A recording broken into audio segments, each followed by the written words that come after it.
सपना अधूरा हो गई।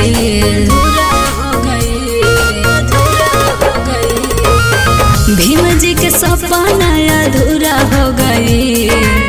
भीम जी के सपना अधूरा हो गई। बहुजन पढ़े न लिखे ला बेलूरा हो गई। बहुजन पढ़े न लिखे ला बेलूरा हो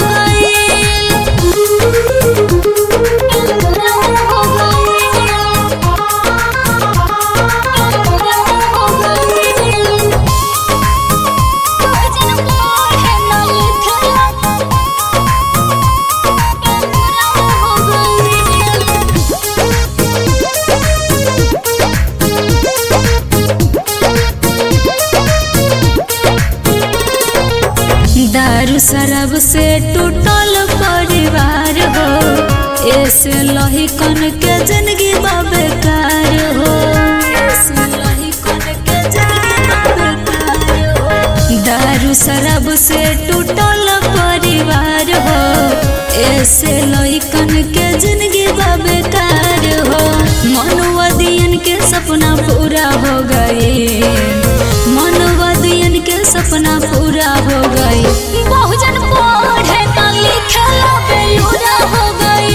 बहुजन पढ़े न लिखे ला बेलूरा हो गई।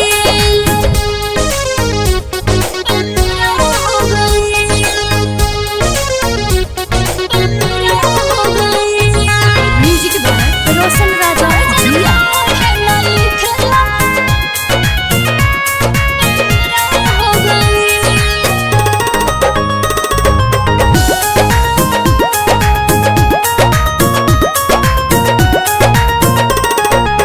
घर ही में झगड़ा कर देवे रोजगारी।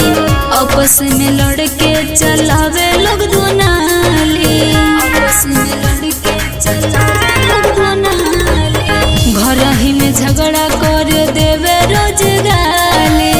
आपस में लड़के चलावे लोग दुनाली।